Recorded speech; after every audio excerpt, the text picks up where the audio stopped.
A cosmic giant tears open the sky. A nine-tailed fox whispers promises to kings. A restless spirit crosses worlds to save the one she loves. These are not just stories. They are echoes of a civilization's soul. For over 5 millennia, the folklore of China has woven gods, ghosts, and mortals into a living tapestry of myth and meaning. From the dawn of creation to the shadowed corners of the spirit realm, these tales have shaped the imagination of one of the world's oldest cultures. Told and retold through ancient poems, painted scrolls, and the voices of village storytellers beneath moonlit skies. Now, we journey into that world, to uncover the origins, the symbols, and the timeless truths hidden within the myths of a civilization that never stopped dreaming. This is Myths of the Middle Kingdom, the folklore of China, a story of gods, ghosts, and the human heart.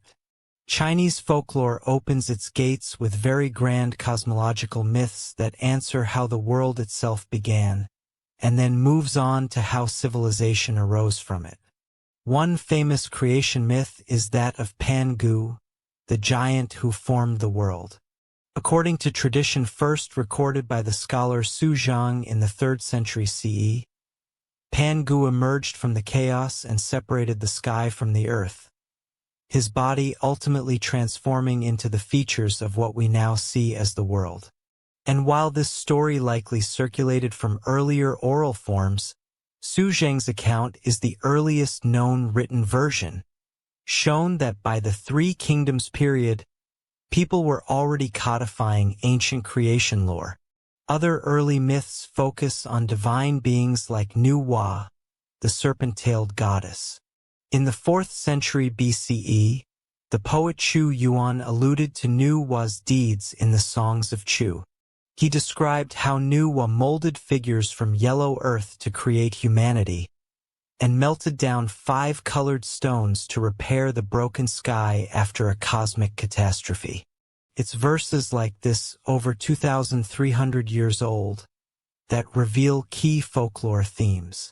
Humans fashioned from earth, heavens literally held up by a deity of some sort. They were already well and truly part of the cultural memory by the Warring States era. But alongside the creation myths, early Chinese folklore celebrates culture heroes and sage kings, who taught humanity arts and ethics. The tradition of the 3 sovereigns and 5 emperors exemplifies this blend of myth and proto-history. Figures like Fu Xie, said to have invented fishing and writing. Shen Nong, the divine farmer who taught agriculture and herbal medicine. And of course, the Yellow Emperor Huang Di, the patriarch of civilization. They all straddled the line between deity and mortal ruler. It's a little bit blurry, perhaps moving into the terms of demigod. Well, by the Han Dynasty times, scholars like Sima Qian treated these ancient sages as semi-historical ancestors of what had become Chinese civilization, and indeed well and truly a sophisticated civilization by the Han Dynasty. Sima Qian recorded their exploits in works like the Records of the Grand Historian, the quintessential ancient history source for China. Though shrouded in legend, these early protagonists gave a few moral lessons. For instance, Fu Xie and Nu Wa were portrayed as sibling marriage partners, who brought order after a great flood, embodying the theme of restoring that cosmic balance. One of the oldest surviving repositories of Chinese myth is the classic of mountains and seas, that is the Shan Hai Jing. This particular text, compiled in its present form by the early Han Dynasty, though parts may date back to the 4th century BCE, is not a narrative epic, but a compendium of mythic geography, strange creatures, and local gods. Now reading through it is like leaving through a mythical gazetteer. It lists over 550 mountains, 300 rivers, and each one of them hosts a fantastical being, and a myriad of different spirits to accompany them. Within its pages we meet many figures of later folklore, from the Queen Mother of the West, that is Shi Wang Mu, a powerful goddess who presides over the Western paradise, to the nine-tailed fox, an auspicious yet eerie creature associated with omens. Whether they be bad or good ones, I suppose it depends on the manner of the fox's arrival. Short marvel tales are scattered throughout too. For example, in the Shanhai Jing it includes an account of Yu the Great, that is De Yu in Chinese, laboring to control a world-devastating flood, a mythic version of the Great Flood story that would later be treated as the founding of China's first dynasty, that being the Xia dynasty. While these ancient mythic texts served as a spring for Chinese folklore, a foundation to build upon, preserving archaic stories that later ages could reinterpret and retell according to their times and circumstances. But, of course, not all early folklore was written down. Much of it lived on in oral tradition until later recorded. We do know, for instance, that by the Zhou dynasty, that is 1046 to 256 BCE, people told of a heavenly archer who shot down extra suns to save the world, the legend of Hou-yi and of Chang'e, that being the moon goddess who flew to the heavens after imbibing the elixir of immortality. These tales surface in early texts, like the Song of Zhu and the Huainanzi, hinting that the extensive oral repertoire had already been very well established. Even the stars inspired their own folktales, the delicate romance of the cowherd and the weaver girl, that is, Niulong and Junyu, lovers separated by the Milky Way, allowed to meet once per year, has been celebrated in the Qixi festival since at least the Han era. In such myths, we see the Chinese penchant for weaving cosmic phenomena, constellations, floods, the moon into human narratives, and by the dawn of the imperial age, that is the 3rd century BCE, the Chinese had thus developed a rich mythological cosmology, involving creative giants, divine siblings, animal spirits, heroic sagas. They really had it all. These would form the mythic bedrock upon which the later folklore would be built. And of course we arrive to the unification of China under the Qin dynasty, that is 221 BCE, didn't last too long. We had the Han coming up just a few years later in 206, and that lasted a bit longer, all the way to 220 CE.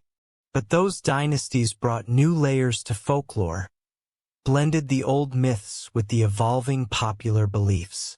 Now the Han dynasty in particular was a relative stability and state support of scholarship, rather than the Qin. If you know that Qin Shi Huangdi gathering up all the scholars and burning them alive, it's not very supportive. In any case, the Han dynasty was a bit more supportive. It became a crucible where folklore, philosophy, and state ritual mixed.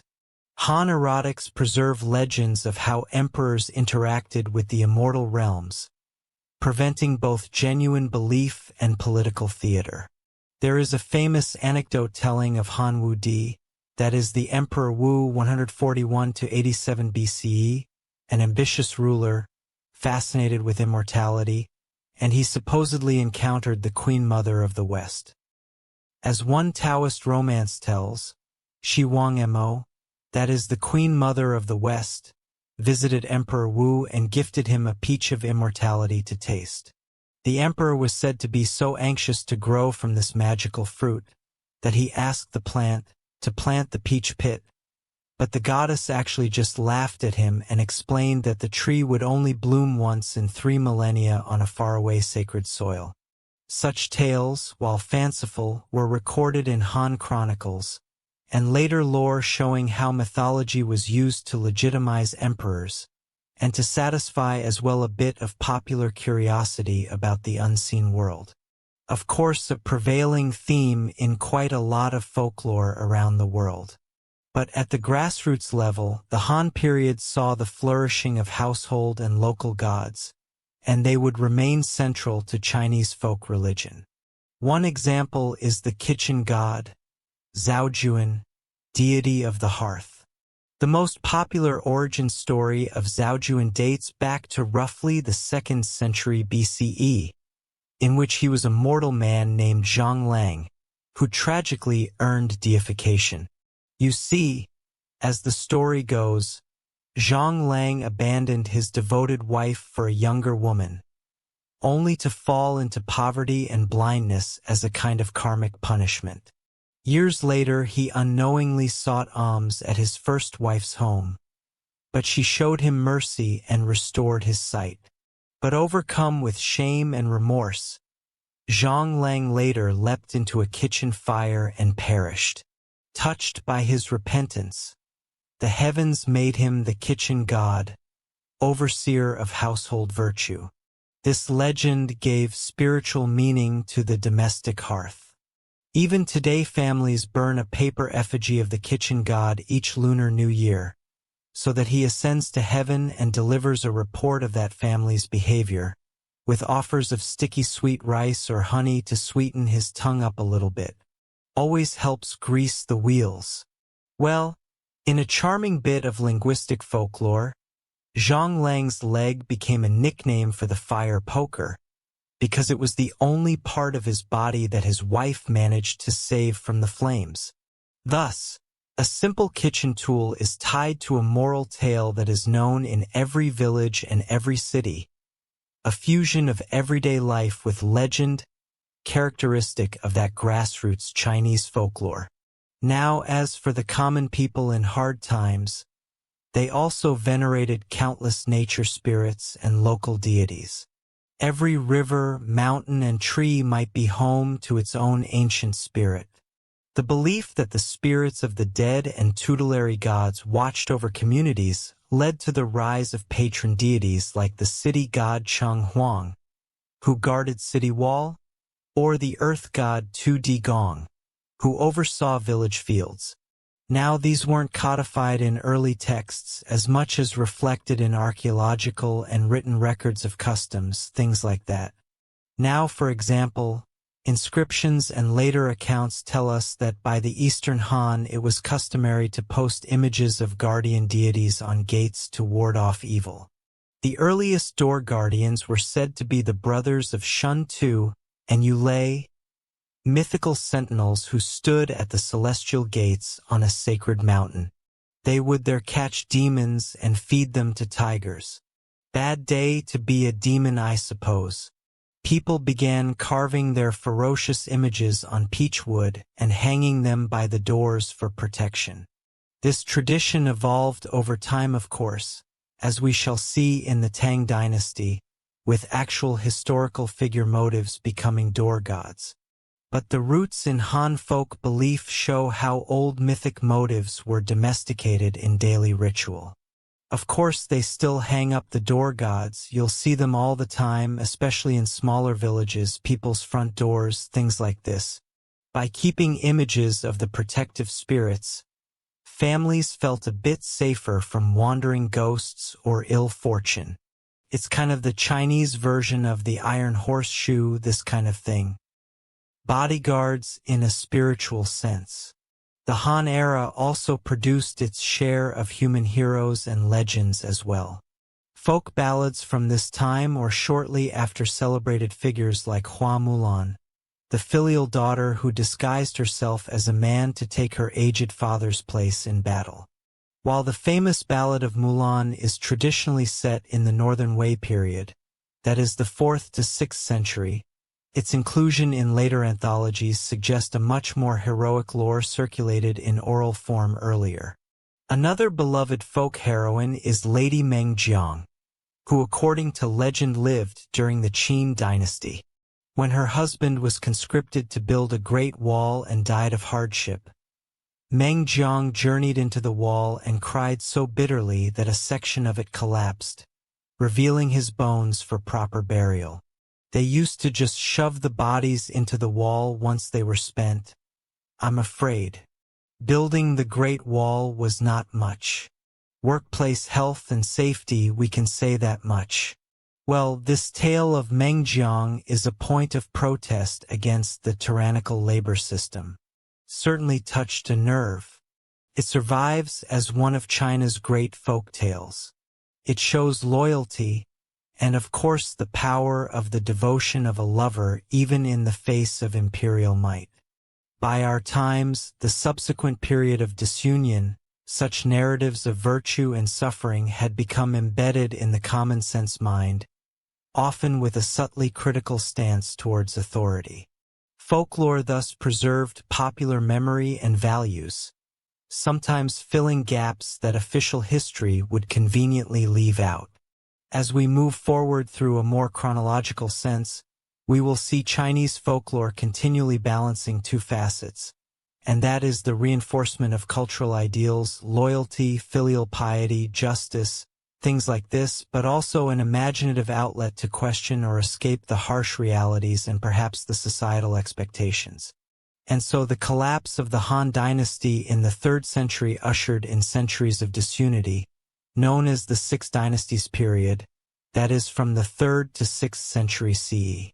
Certainly not a good time for anyone involved. Civil strife all around, but also fertile ground for the supernatural in folklore. As Confucian orthodoxy waned and Buddhism and Taoism spread, people hungered for signs of the uncanny. There was an era that witnessed an explosion in Zhuge literature, a kind of means of records of the strange. These were short accounts of spirits, ghosts, anomalies, presented as if they were factual reports. The most famous collection is Ganbao's In Search of the Supernatural, is a Shaoshenji, compiled around 350 CE. As for the author Ganbao, he was a court historian, and he explained that he gathered hundreds of credible sources to show how clearly the spirit world is no lie. The resulting compilation is essentially an encyclopedia of early medieval popular beliefs. Spages crawl with ghosts seeking revenge or justice, foxes taking human form, enchanted objects, encounters with immortals, a panorama of the supernatural as the ordinary man imagined it. But what makes these Six Dynasties tales fascinating is their blend of matter-of-fact tone with wild context. For example, Ganbao records a story from his family history that could be right out of a Gothic novel. After Ganbao's own father died, his jealous mother secretly sealed her favorite young maid alive in the tomb with him. Over a decade later, when the tomb was opened, the family found that the maid was still alive, lying on the coffin, sustained all those years by the ghost of Ganbao's father who bought her food. The maid testified that the father's spirit continued to love and care for her in the grave. And indeed, when the family performed a ritual to summon his ghost, he appeared to confirm the story. Astounded, Ganbao's family freed the maid, and Ganbao himself eventually married her, as the tale goes. Now it's a bit grim, isn't it? Bit of an eerie anecdote, but it is presented in this dry and analytical style. It conveys how seriously people took the interaction between the living and the dead. Ghosts in these tales are not mere spooks, no bumps in the night. They can have relationships, bear grudges, and even the good ones might even assist the living. And folklore like that reinforced the deep Chinese reverence for ancestors, and the belief that improper deeds like the mother's cruelty would not go unnoticed by the spirit world. Who knows when they're watching? Now other Zhu Guai entries verge on whimsical or fantastical. We read of men who marry fox fairies, dragons who come out of wells, spirits in the mountains that appear as beautiful women to test the virtue of a traveling monk. The acceptance of these stories in cultured circles. Many collectors like Ganbao were scholars, of course not many people could afford books, I suppose, would indicate that even elites shared in the popular wonder of the supernatural. Buddhism's growing influence also left its mark on folklore. Notions of karma, retribution, and hellish punishment began appearing in the ghost stories. And by the end of this period, one particular Buddhist folktale had captured quite a few imaginations. the story of Mu Lian saving his mother. In this legend, adapted from an Indian Buddhist sutra, the monk Mu Lian uses his spiritual powers to rescue his sinful mother from the tortures of the underworld. Chinese versions of the Mu Lian story were widespread by the Tang era, emphasizing Mu Lian's filial piety and the mercy that even the damned soul could receive through rituals. In fact, the tale was so popular it became the foundation of the Hungry Ghost Festival. During the 7th lunar month, the gates of hell are believed to open, and the ghosts all come out to roam around free. While on the 15th day, the Ghost Festival proper, communities perform ceremonies to relieve and feed the suffering spirits, all thanks to Mu Lian's precedent. It's a powerful example of how folklore and religious practice could come together too. A narrative about a devoted son transformed into an annual nationwide observance, blending entertainment, that is, opera performances of Mu Lian's story, they're quite common too, and also a spiritual succor. And so by the 5th, rather the 6th century then, Chinese folklore had grown richer in its ghostly otherworldly repertoire. Collections like the Shaoxinji show a Chinese worldview that which the supernatural is ever present, sometimes terrifying, and sometimes even a little bit heartwarming. Crucially, these strange tales often served as moral parables.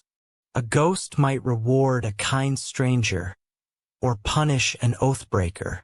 A fox might trick a greedy official, or become a loyal wife to a poor but good-hearted scholar. Implicitly, the wildest folklore still conveyed the message that virtue is rewarded, and wrongdoing is always avenged, even if not in this life, but by the powers beyond. You never get away with it. Such stories helped people make sense of injustice and find hope, or at least poetic justice, in a tumultuous time. And so as China moved on to a more cosmopolitan Tang dynasty, these folk motifs did not disappear. They instead fell into more sophisticated literary forms, and that created some of the enduring legends. Now the Tang dynasty, if you know anything about Chinese history, you'll know it's often regarded as the Golden Age. Now that's culture, economy. Folklore was no exception. It lasted from 618 to 907 CE, and during this time Tang authors delighted in writing short stories called chuanqi that often drew on folklore and myth, polishing them into elegant literary diamonds. Now these tales were precursors to the later fiction and covered a broad range. You had encounters with immortals, romantic love stories, hauntings, and even just witty little fables to amuse, a bit of fun. Well, unlike the brief anecdotal Zhu Guai, Tang chuanqi were more fully developed narratives, meant to captivate and sometimes to critique. They often blurred a line between folklore and literature too, since many are likely elaborations on oral tales. But in any case, the Tang era firmly established storytelling as an art, preserving many folkloric themes in written form for the first time. One famous category is romantic ghost stories. A classic example is Nie Shaoqian, later popularized in Pu Songling's works and in modern cinemas as a Chinese ghost story. The Tang version, The Record of Lady Nie, told of a beautiful ghost forced by a demon to ensnare men, who falls in love with a kind of scholar and ultimately gains her salvation. The motive of the lovelorn female ghost, simultaneously terrifying and sympathetic, clearly resonated in Chinese folklore. It reflects the belief that ghosts could feel deep emotions, and that love may transcend even death. Tang writers also crafted poignant mortal love stories with folkloric elements. And the most celebrated is the tale of Yingying. It is about a young scholar, Zhang, and the maiden Cui Yingying, who fall in love secretly.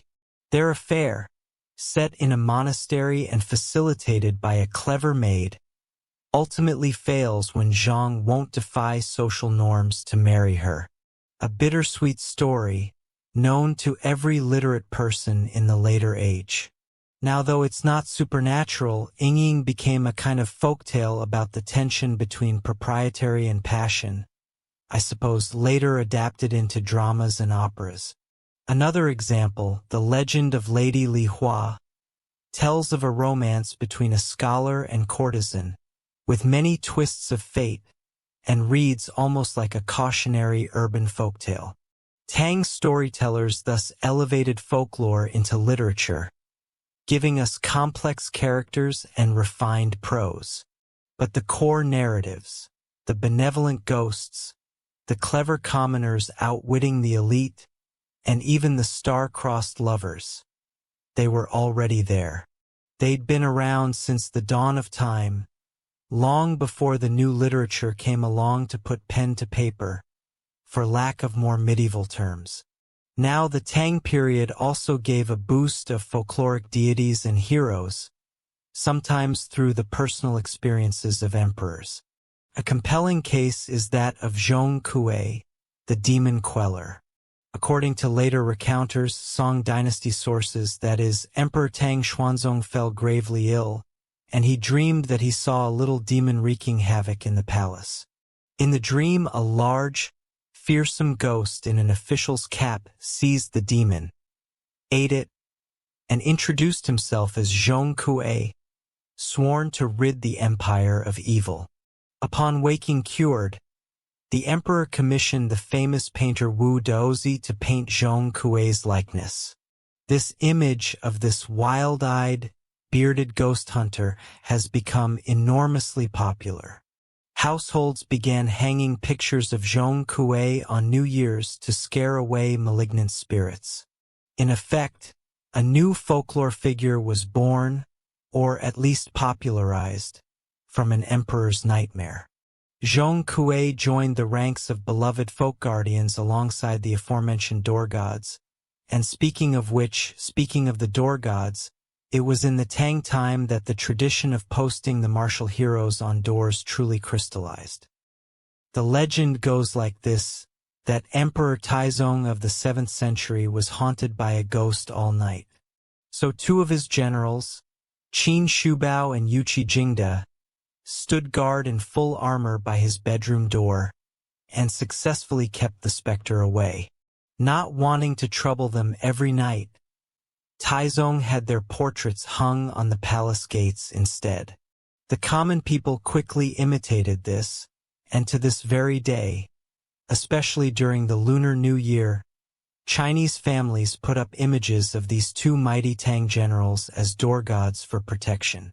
And here we see in evolution, earlier folk talismans of anonymous spirits, Shantao and Yulei, gave way to human cultural heroes elevated to divine protectorate status. Tang folklore is full of such human-divine crossover, the boundary between history and myth blurring.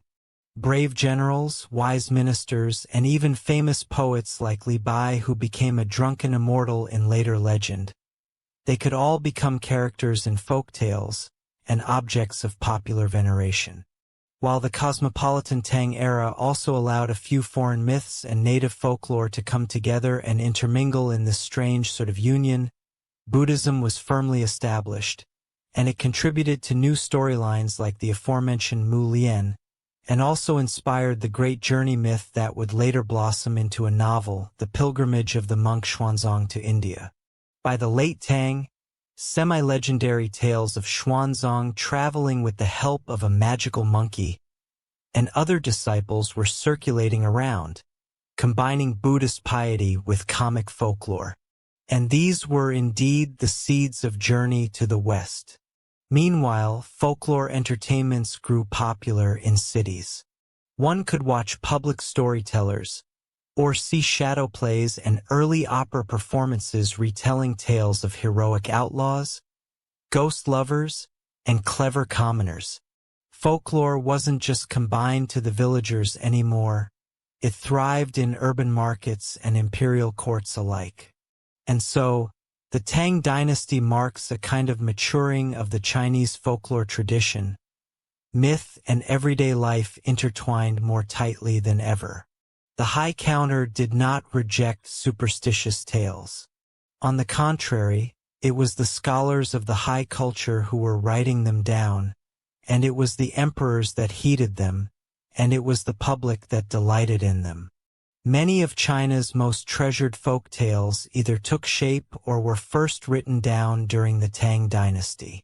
Stories of undying love, whether it be human or otherwise, of loyal friends and fearsome phantoms, of divine guardians, mischievous imps.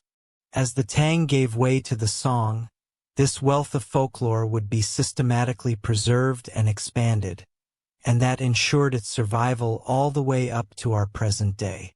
When we move on now to the Song dynasty, that is from 960–1279, it followed the Tang and was in scholarly compilation and popular performance, both of which, of course, benefited Chinese folklore enormously.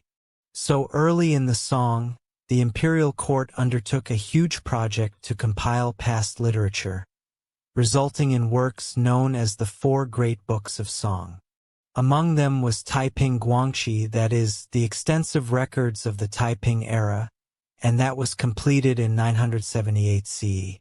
A huge anthology, by the way, 500 volumes, containing over 7,000 stories from earlier times, essentially the ultimate treasury of pre-Song folklore.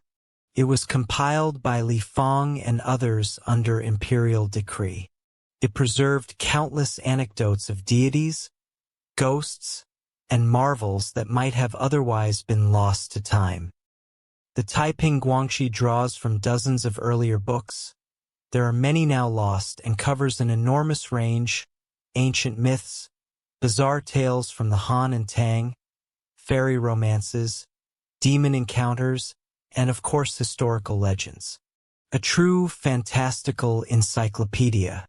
In fact, its very existence shows to how highly folklore was valued as part of cultural heritage even back then. The Song scholars approached these stories with a mix of reverence and curiosity, treating them as literature worth curating, and it is thanks to such efforts that literate people of later ages had ready access to the vast legacy of Chinese folk narratives, which in turn inspired new creations. But on the popular front, the Song and subsequent Yuan dynasty, which lasted from 1279 to 1378, saw the rise of storytelling, arts, and opera that brought folklore to the masses in the vernacular language. Professional storytellers in cities would recount episodic tales, grown from history and legend alike. Many of these would eventually crystallize into written form, of course. For example, the tale of Hua Mulan was likely kept alive in oral performances before being recorded in anthologies. The legend of the butterfly lovers, that is, Liang Shanbua and Zhu Yingtai, a tragic love story of two students who in some versions are reborn as a pair of butterflies, became a theme in the Songyuan theater. In fact, the earliest written record of the butterfly lovers dates to the Tang or early Song, and by the Yuan period it was a popular opera subject. This story is often dubbed China's Romeo and Juliet. It carries the folktale motifs of cross-dressing. Zhu Yingtai disguises herself as a male scholar. Deep friendship blossomed into love. And finally, supernatural transformation. The grief-stricken lovers unite in death as butterflies. Its continued retelling in local operas and songs ensured that even those who couldn't read knew the tale quite well by heart.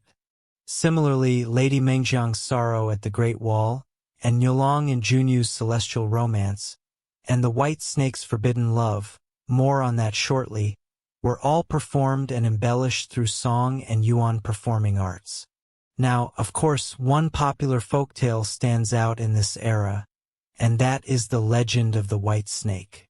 This is the story of Madame by Suzhen, a powerful snake spirit who takes human form as a woman and falls in love with a mortal man, Suxian, despite genuinely loving him and doing good deeds. Bai Sujin is pursued by a stern Buddhist monk, Fa Hai, who insists that such a union is blasphemous, and eventually imprisons her under a pagoda. Early variations of the story existed by the Song times, but it was in the Ming dynasty that the full narrative became widely published. Nevertheless, the Songyuan period is when White Snake's tale firmly entered folk opera and storytelling. Audiences were captivated by a blend of romance, tragedy, and a moral quandary, and that is, should a soulful demon be afforded love and redemption? The popularity of the White Snake legend is counted among China's 4 great folktales, and it shows a nuanced compassion. Even a spirit traditionally seen as ominous at being a snake could be reimagined as a sympathetic heroine by folk imagination. Another development in Songyuan folklore was the elevation of the historical outlaw heroes into popular culture. The chaotic times at the end of the Northern Song gave rise to stories of bandit heroes who rebelled against the corrupt officials, most famously the 108 heroes of Mount Liang, immortalized later in the novel Water Margin. But we don't really translate it too often like that, we call it the Warriors of the Marsh. These were tales based on the real 12th century bandits. But over time the balladeers and playwrights turned them into folklore symbols of righteous defiance. Characters like Song Jiang, Wu Song, and Lin Chong, each with distinctive personalities and often semi-mythic feats, slaying tigers barehanded, etc., were beloved by commoners. They were kind of a counter-narrative to the official history, and by the Yuan dynasties, operas about these marsh rebels were performed, further entrenching them in folklore. And this was interesting because it was a society where people often felt oppressed by heavy taxes and war, and these heroes that were kind of at the margins of society represented justice outside the law, where the powerless find a champion in outlaws endowed with almost superhuman loyalty and strength. So the Song and the Yuan era were certainly crucial in preserving past folklore, but also generating new variants. Imperial anthologies like the Taiping Guanxi served ancient myths and ghost stories for posterity, while folk performances ensured that legends continued to evolve in the popular consciousness. It's a two-way street. Scholars drew from street storytellers for content, and storytellers in turn adopted literate versions of tales. It blends and refines continuously. In any case, by the end of the Yuan dynasty, virtually all the core narratives of Chinese folklore that we know today were in circulation, whether in scrolls, on stage, or just in the minds of villagers. The stage was set for the next chapter. Many of these tales would be fully expanded into full-length novels and refined collections, bringing classical Chinese folklore to its zenith. And so we find ourselves in the Ming and Qing dynasties. Now the Ming lasting from 1368 to 1654, and the Qing lasting all the way from 1644 to 1912. Of course, the Republic of China stepped in and put an end to that little dynasty. Of course, they saw Chinese folklore reach a kind of culmination in print, new technology, new distribution, this kind of thing. So during these centuries, several monumental literary works drew heavily on folk traditions, while scholars and enthusiasts compiled collections of stories that preserved the flavor of the oral lore. I suppose one might say folklore graduated into classical literature, but that doesn't mean it didn't lose its appeal to the common man. A landmark is the Ming Dynasty's great novels, sometimes called the 4 classic novels of China, the Ci de Mingjue. 2 of these are essentially expansive reworkings of folkloric cycles. Now first we have the Shi Yu Ji, The Journey to the West, attributed to Wu Chang'an, and published in the 16th century, novelized the legendary pilgrimage of the monk Xuanzang to India in search of scriptures. Now, while Xuanzang was historical, 7th century that is, the novel's charm lies in its fantastic folklore editions. The Monkey King's son Wukong, boisterous and powerful, had earlier existed in folk tales as a trickster spirit. And then we have the pigman Zhu Bajie, with his human vices and emotions. We also then have Xiao Wu Jing, the sand demon, all of whom serve as Xuanzang's disciples. Now the novel is episodic, stringing together the adventurous stories that likely had folk origins. Sun Wukong's battle with the Princess Iron Fan, or his havoc in the Heavenly Peach Banquet, for example. They all draw on a kind of imaginative irreverence common in this village storytelling. Of course, Journey to the West. It brilliantly combines this humor, spiritual allegory, and folklore, and it succeeded because it resonated with familiar folk characters. After all, Sun Wukong is basically an anthropomorphic extension of the monkey trickster archetype found in many cultures. But Chinese folklore gave him this distinct personality. He was loyal yet rebellious, and he was comic yet heroic. And to this very day, the Monkey King is one of the most beloved figures among Chinese children. Thanks to countless opera, puppet shows, and cartoons retelling of his exploits, who knows how many films and series and games there are. If you walk any street in China, any walking street, you're bound to find a man dressed up as Sun Wukong, charging money for photos. You can make a decent bit of coin too. Well, you don't want to do it on a summer day. It gets a little bit hot in that outfit. Now, the next one, we have a novel called Investiture of the Gods that I want to talk about. It was a Ming novel from the 16th century attributed to Xu Zhonglin or Lu Xixing. It took a more direct approach to folklore. It systematically wove together the entire pantheon of gods into one epic narrative. The story goes like this. It was set in the collapse of the Shang dynasty and rise of the Zhou. So we're talking back at the end of the Bronze Age, 11th century BC. It blends a bit of historical legend with myth. The novel provides origin stories for many gods worshipped in folk religion. For instance, it portrays how Neza, a naughty little child deity, in folklore sacrifices himself and is reborn to fight for the righteous side. Or how the thunder god or dharma protectors earned their divine titles through feats in this cosmic war. It even incorporates the tale mentioned earlier of the fox spirit Daji, corrupting the evil last Shang king, that is, King Zhou.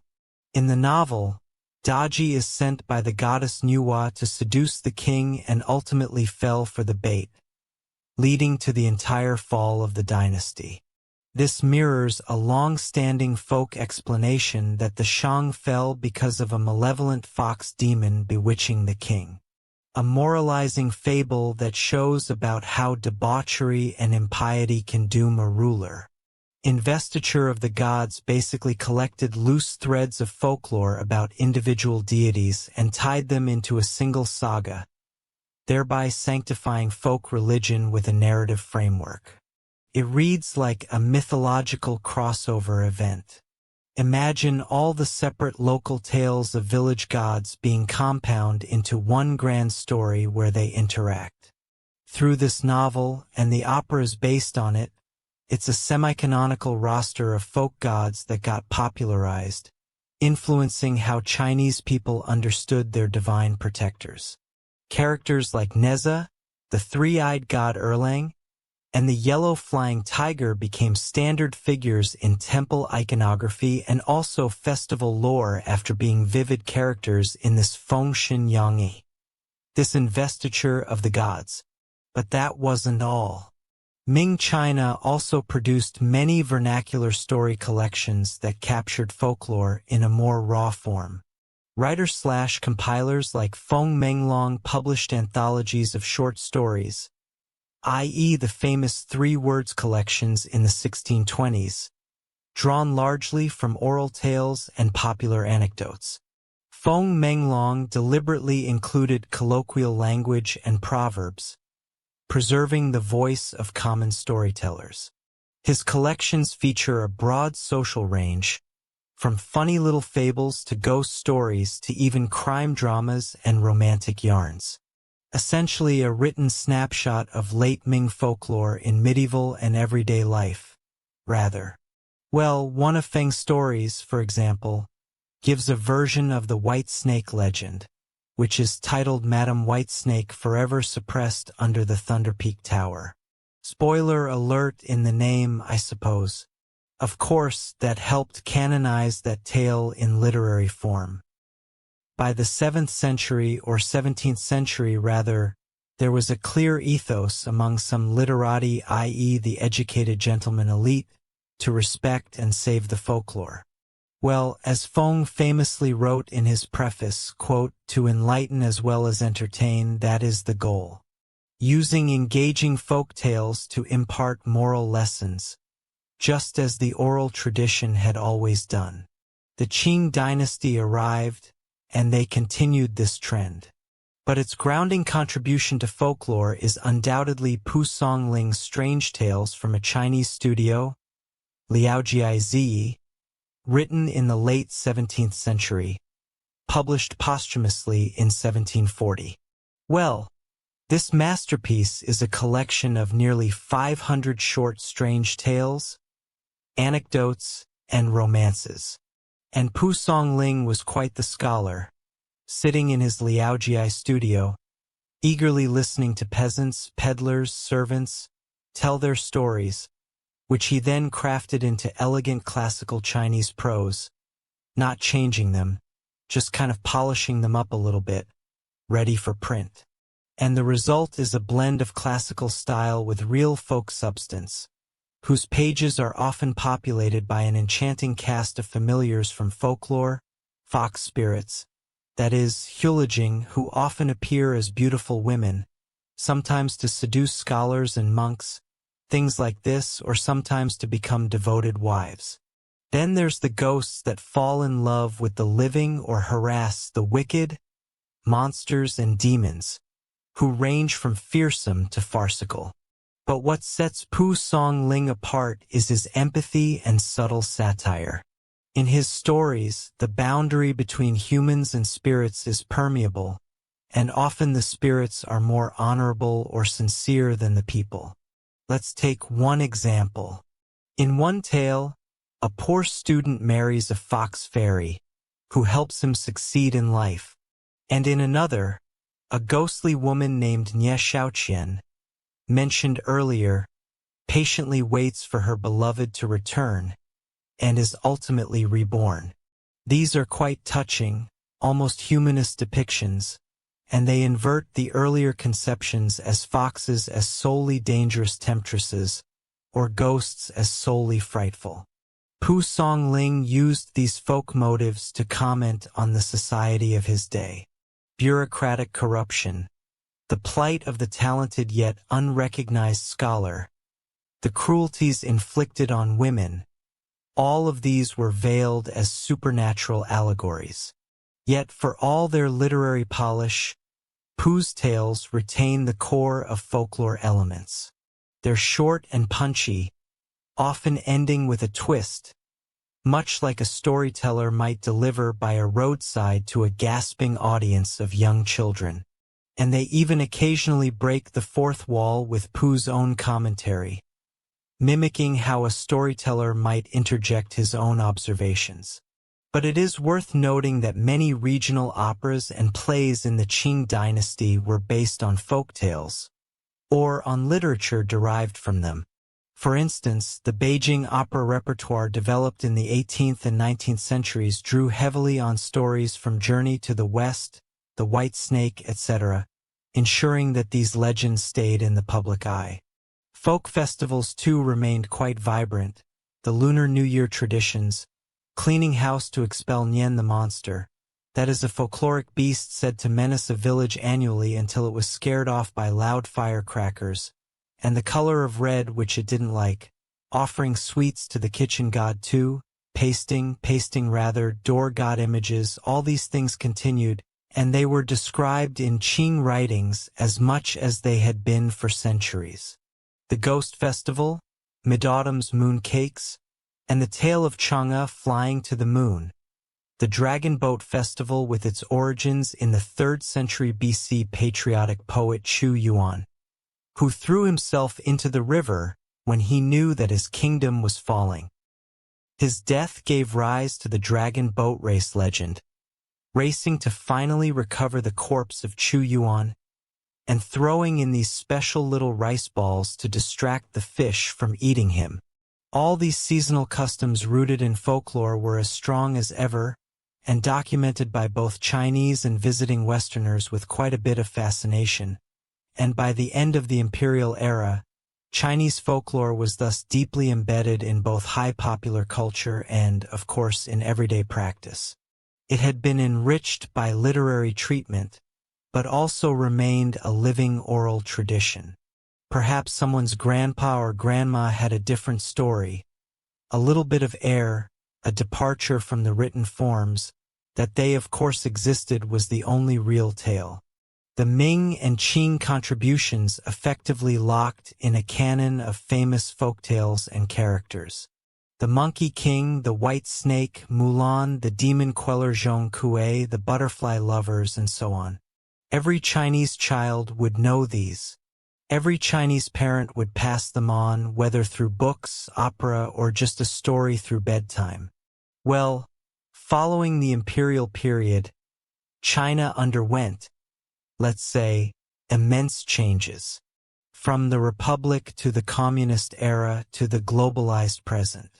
Yet Chinese folklore has proven remarkably enduring, adapting to new contexts. Early in the 20th century, intellectuals like Lu Xun and folklorists of the New Culture movement called for preserving folk literature as the authentic voice of the common man. They collected songs, operas, and tales from the countryside, elevating folklore studies as an academic discipline. This helped safeguard many regional tales. And during political upheavals, some folklore was suppressed as superstition. For example, during the Cultural Revolution, a lot of the traditional festivals and temple fairs were curtailed. But of course, nowadays we got all that stuff back and there's no problem. But many stories simply went underground and waited to resurface. And indeed, by the late 20th and 21st century, there's been a strong revival and state support for intangible cultural heritage. And this goes all the way from Beijing down to Guangdong, from Lhasa up to Urumqi. Certainly, there's plenty of festivals, storytelling arts, television programs, museums getting set up. There's a whole movement now. Of course, speaking mainly of China proper legends, stuff like Mulan or Sun Wukong find their new life in TV dramas, games, and in movies, things like that. The fact that Chinese audiences already know these characters from their cultural upbringing allows creators to play with them in a new light, bring them into the 21st century. But importantly, many folkloric practices just remain part of daily life. A modern urban family in a big city might not literally believe in the kitchen god or the door gods. But every new year they'll still put them up, those auspicious red posters, often depicting Qin Shubao and Yush Jingda, or the character of Fu, for blessing or wealth on their doors, a direct continuation of the Tang door god custom. The Mid-Autumn Festival is still celebrated by eating mooncakes and telling children the story of Chang'e, who lives on the moon with her jade rabbit companion. The double seventh Qixi Day, sometimes known as Chinese Valentine's Day, is essentially a revival of the cowherd and weaver girls at Nyolong in Junyu, their tale of love among the stars. And the Ghost Month sees people making offerings on the street to wandering souls, demonstrating that the belief in hungry ghosts, Mulian, once fed, is still ingrained.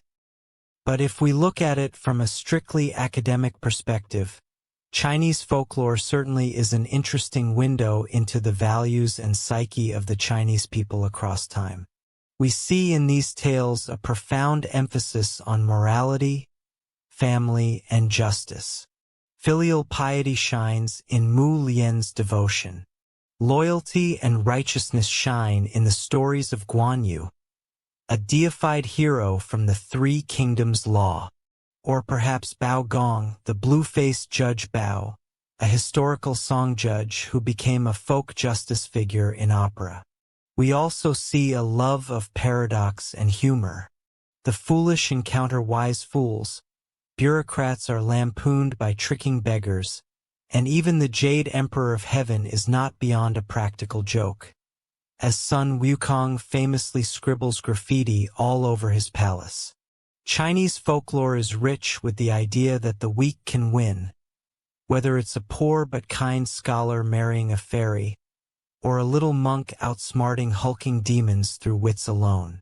And this speaks to a culture that, for all its respect for authority, quietly cherished the subversive wit and the triumph of the underdog. So, in a broader sense, Chinese folklore has been a binding glue for a huge civilization. It provided shared references and communal experiences in a land of myriad dialects and ethnic groups. And while our focus has been on Han Chinese lore, many tales were adopted and by minority cultures and vice versa, a dynamic mosaic of storytelling. Even in modern diaspora communities, these stories and festivals carry their own cultural identity. Think of Chinese New Year parades with a man dressed as Zhong Kuei, or the dragon dance symbolizing an auspicious creature from myth. It's all still there, after thousands of years. And dare I say, it still will be thousands of years later. And just like that, we reach the end of another folklore guide. I hope you enjoyed it because we've got plenty other more countries and cultures to do. Maybe you're watching from somewhere and you want me to do a folklore guide on your country. I don't know. Tell me in the comments if you're not asleep already. Anyway, I'm gonna thank the top-tier patrons and supporters. Thank you very much. Alright, so that's it from me tonight.